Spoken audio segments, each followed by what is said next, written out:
Dikisahkan di sebuah desa di Jawa Tengah, hidup seorang janda bernama Mbah Srini.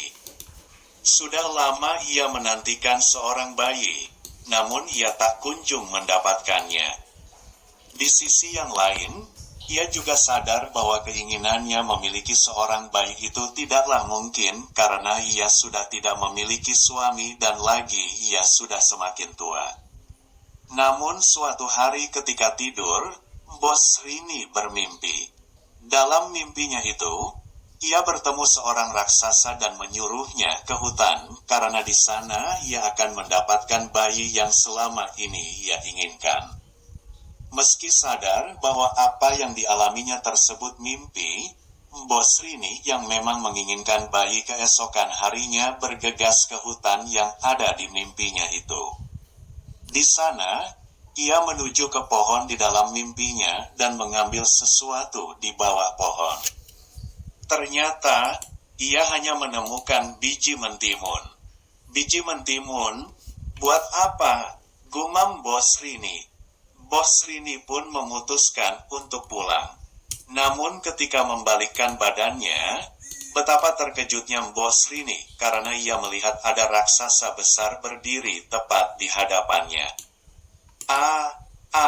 Ampun Tuan Raksasa, tolong jangan makan aku, kumohon, pinta Mbah Srini.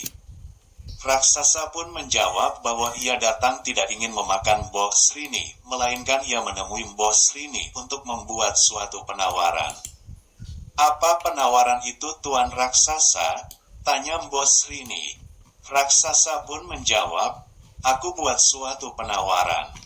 Aku akan memberimu anak yang kamu inginkan. Tapi ketika anak tersebut berusia dewasa, engkau harus mengembalikannya padaku karena aku akan memakannya. Bagaimana? Setuju tidak? Mbah Srini yang masih bingung namun menyetujui penawaran raksasa tersebut.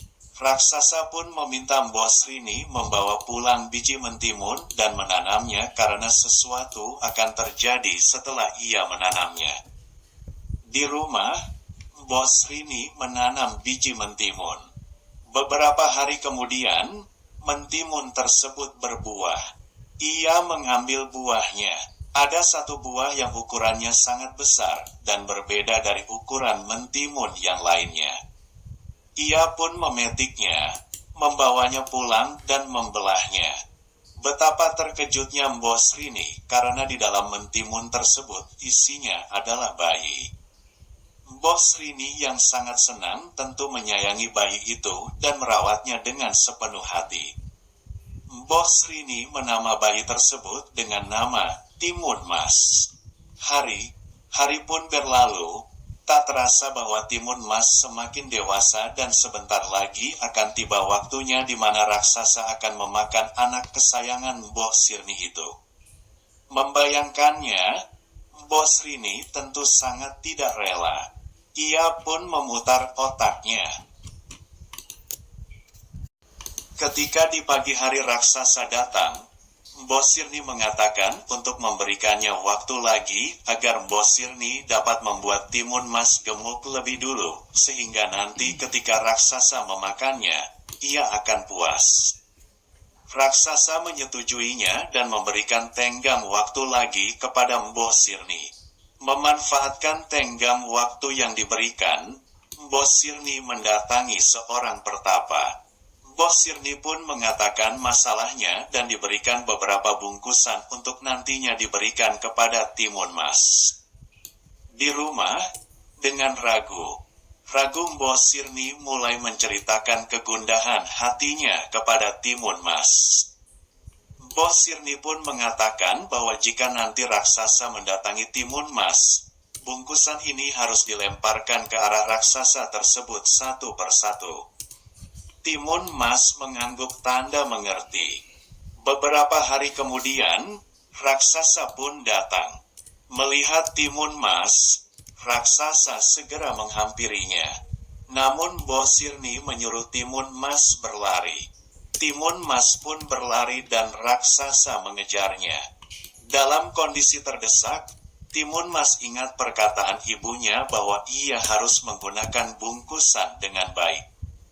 Ia pun mengeluarkan bungkusan tersebut dan yang ia dapatkan adalah biji timun.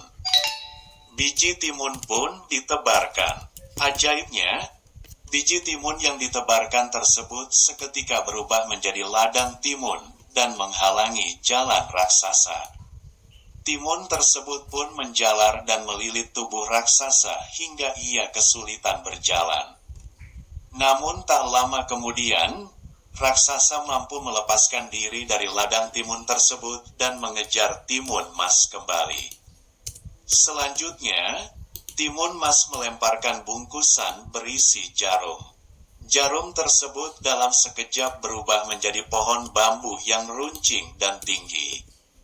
Namun raksasa mampu melewatinya dan mengejar Timun Mas kembali. Timun Mas membuka kembali bungkusan dan di dalamnya berisi garam. Ia tebarkan garam tersebut ke arah dekat raksasa dan garam pun berubah menjadi lautan yang luas dan dalam.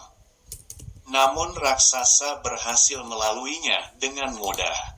Terakhir, masih tersisa satu bungkusan yang berisi terasi. Timun Mas melemparkannya dan seketika bungkusan terasi tersebut berubah menjadi lautan lumpur yang dalam dan panas. Raksasa pun tenggelam di sana dan cerita selesai.